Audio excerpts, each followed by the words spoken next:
I'll throw some names at you here. Cain, Herod the Great, Herodias, Judas Iscariot. All through the Bible, we see not just mean, but really evil people. Men and women. Every time has their villains and their heroes. That person or persons who rise up to either cause chaos or the one who arrives just in the nick of time to save the day. We don't like to think about the villains while believing that we have similar qualities as the hero. Every person has at least one personal hero, I would think. Who would be yours? I asked the kids this morning. Who would you say that your hero is? Many times it could be the parent, teacher, someone else who has come around in time to help, maybe in the early years of your development, maybe in the later years of your life. Sometimes heroes can be that close friend or even a complete stranger. On the morning of January 3rd, 2007, Mr. Wesley Audrey, a 50-year-old Navy veteran, was waiting for the train with his 2 daughters. He noticed a man nearby collapsing.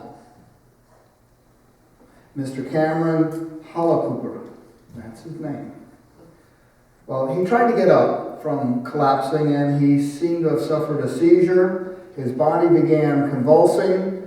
He lost his footing and he fell off the platform onto the train tracks. The other man noticed him struggling between the 2 rails of the train and also noticed the train approaching. I had to make a split decision, Mr. Audrey said. So he made it, and he jumped down, and he lay on top of Mr. Hollowcooper, pressing him down as low as they could get. 5 cars of the train passed just inches overhead before it was able to stop. Mr. Audrey yelled, "We're okay down here, but I got 2 daughters up there. Let them know that their father is okay." They had to remain there while the power could be shut off before they pulled them out to safety. Both men came out with just minor scrapes and bruises. Mr. Audrey refused medical help because he said there was really nothing wrong with him. He did go visit Mr. Hollowcooper in the hospital before heading to work. I don't feel like I did something spectacular. I just saw someone who needed help. Mr. Audrey said, "I did what I felt was right." In this example, as with most heroes, many seem to be modest about their actions, and several even would say something like it needed to be done, and if I had not done it, someone else surely would have. I just hope that if I am ever in need, someone would help me. And unfortunately, this is not normally the case. Many bad things have happened because no one chose to act. Unfortunately, heroes, real heroes, like Mr. Audrey, are really quite rare. No one can say what they would or would not do in any given emergency situation until they are actually faced with the choices, with the challenge. Doesn't matter who they are or where they come from. Being a hero is all about that special person being in the right place at the right time, willing to get engaged, willing to act. Sometimes quickly, instantly, sometimes over a period of time. But a hero has to be aware enough, ready, willing, and able enough to make a difference. Just off the top, we can go through the Bible and we can find Noah, that famous big boat builder.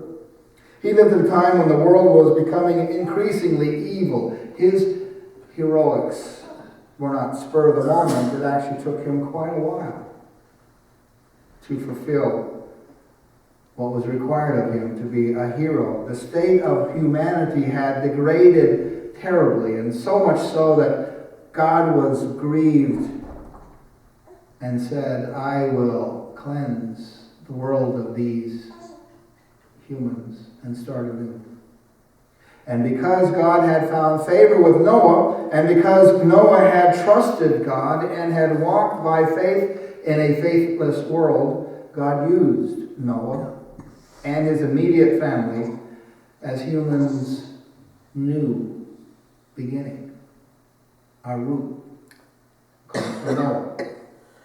And because Noah trusted God and stayed true to his faith and did not give in to the temptations of the world, Noah was able to be the hero for all of mankind. Our entire human existence has Noah to thank. And then there's Abram, very old man who trusted God enough to leave everything and travel wherever God led him. By his faith, he became Abraham, the father of multiple religions. The Jewish, Christian, and Islam followers all claim Abraham as father. Abraham is the hero of our Christian faith. Jacob, the second son of Isaac, he bought his birthright from his older brother from giving him a bowl of soup. Jacob had 12 sons, and eventually they became the first tribes of Israel. Now, Jacob did not always walk with God. In fact, he came to a wrestling match with God and dislocated his hip and walked with a limp after that. Even so, eventually Jacob did turn to God, and God was so pleased with him, he renamed him Israel, which means struggling with God. I could take this moment to quickly remind struggles with God is still a very fitting description for the state of Israel today. Now, of course, we cannot forget Moses. Without question, one of the greatest figures in the Bible, mentioned by name 760 times in the Old Testament and over 80 times in the New Testament. He was the one that spent his youth in the Pharaoh's court. But before that, he was born an infant Hebrew baby, male child. And at the time of his birth, the Pharaoh was being overrun with the slaves of the Hebrew nation, and they were becoming unruly. So he issued a decree that all Hebrew babies should be terminated. And Moses' mother, in an effort to save him, placed him in that basket and allowed him to float away upriver. And as God would have it, the baby was plucked out from the river and adopted by the Pharaoh's daughter. For the next 40 years, Moses knew the life of a non-Hebrew person. He was royalty. Well educated and instructed in the high wisdom of the Egyptians. But then, one day, he saved a Hebrew slave's life. And then he discovered his true heritage and had to spend the next 40 years living among the Hebrew, his true people, while being an outcast, an outlaw of the Pharaoh. Excuse me. Then the third and final 40 years of Moses' life was devoted to leading his people out of bondage in Egypt, across the vast deserts, and finally to the river's edge of the Promised Land. And he died at the age of 120. He is one of the great figures in all of history. God spoke to Moses, and Moses was able to listen. And Moses was able to understand. Moses was the hero who saved his people. because he trusted God. Of course, the most inspirational of them all could be that young boy David, who, by the conviction of his faith in God, was able to stand toe-to-toe against a huge Goliath. David was chosen by God to become leader of the Israel nation. And David is the one credited to have written most of the book of the Psalms. David continues to be a hero even today because so many people throughout time and all across the world, they have found comfort in difficult times, and they have found strength of their faith through the words of King David. Anyone who reads even just a little bit of the Bible would most likely know these names: Noah, Moses, Abraham, David. These are only a small sampling of the many Old Testament heroes, and so far, if you've noticed, we've only been talking about men. Did you know that there are also several female heroes? And as we did with the menfolk, we could just as easily speak about these women: Ruth, the Moabite, a woman who is an example of a humble, contrite woman of faith. She is a type of all those who have been separated from God but received grace by God. She found favor with Boaz, later married, and is direct lineage to Jesus Christ. There's Queen Esther, another sterling example of a woman of faith who also was one of great courage. The king had allowed the Hebrew nation to be destroyed, and she was brought to the realization that living in a palace would not save her from also being destroyed, and she went against protocol at the risk of her own life to petition her husband, the king, to change and save her people. And he did. Her bravery saved the Jewish people, the Hebrew nation. Mary, don't even have to talk about the Mother of God. Young girl bore what was laid on her, realizing she would be an outcast, but she strengthfully, willingly, I won't say joyfully, but she willingly accepted what God had for her, and from her comes Jesus, Son of God, Son of Man, our Savior. We can go on and talk about Aquila, Priscilla, but of all these women, today we're going to be speaking mostly about a woman named Deborah. She's mentioned very briefly in the Bible. She's mentioned in the book of Judges, and this was a period in the history of Israel where the people were led to God. And for a period of time they followed God, but then they drifted away from God and fell into God's wrath, whether being defeated in battle, taken into slavery, or some other matter. And then a person would rise up, lead them back to God, and then there would be a period of the people being faithful to God before they would again fall away from God. And this happened over and over and over again. And one of these times, the judge rises up is a female. Her name is Deborah. And she was a mighty judge, very respected. People came to her. She did not travel. And then one day, during a time of war, she called for a military commander, and Barak, he was a military general, and she told Barak that he was to go into battle with 10,000 of his finest soldiers, and God would deliver his enemy into his hands. But Barak said to her, if you go with me, I will go, but if you don't go with me, I won't go. Very well, Deborah said. I will go with you, but because of the way you are going about this, now doesn't that sound? The honor will not be yours, for the Lord had Sisera over to a woman. So Deborah went with Barak to Kadesh, where he summoned some guy named Zebulun and Naphtali. 10,000 men followed him, and Deborah also went with him, and the enemy was defeated. And the great battle won. Deborah is given credit with the victory. And Barak didn't prove to be a very good military leader after all. He was kind of a wishy guy. Wasn't sure. But she was. She was a great person in judgment, handing down decision, and also in battle. Because of her bravery.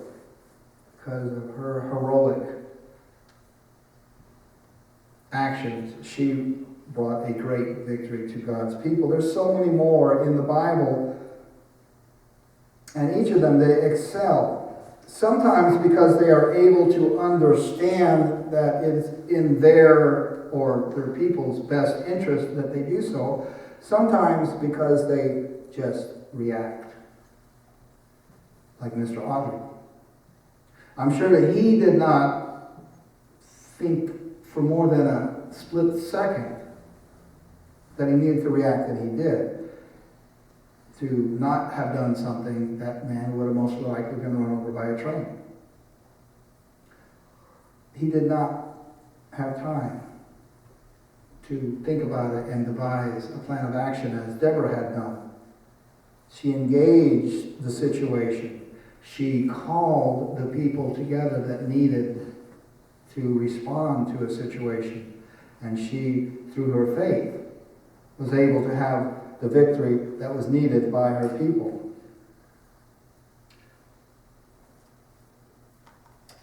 All we can do, again, we don't know, should this ever come upon any of us, how we would react. Would we be strong and faithful and solid in our strength of the Lord, or would we crumble? Would we do the one thing that I would pray we all do, and that is trust. Whether you succeed or whether you fail, if you succeed by trusting in the Lord, if you fail by trusting in the Lord, whatever happens will happen, and it will be by the Lord. Now, we can ask for strength, and we can ask for wisdom, we can ask for courage, but we're still going to die. Maybe not in these particular instances, but we will all pass on. And I would hope that when our time comes, when that day comes, and we are faced with whatever that may be, we would know that we are not alone. Whatever befalls us is in the hands of God. What happens after? You have a say in that. And that is by accepting the promise that God has given you through His Son, Jesus Christ. And if you hold to that promise, and if you believe that Jesus is your salvation, whatever occurs in your life here is not the end. This is not our home. This is not the last stop. We only have to live here for a time. And then we can go home. And if you go home with Jesus in your heart, salvation in the grips, you will have eternity with the Lord. Otherwise, it might be a very short visit. Keep strong. Keep the faith. Keep God in your heart. And if you have the opportunity, share that. That could be your test. If you are a hero for someone because you helped bring them to God, that could be one of the greatest heroes of all. You have been given freedom. You have been given eternity. If you can share that with somebody, be somebody's hero. Amen.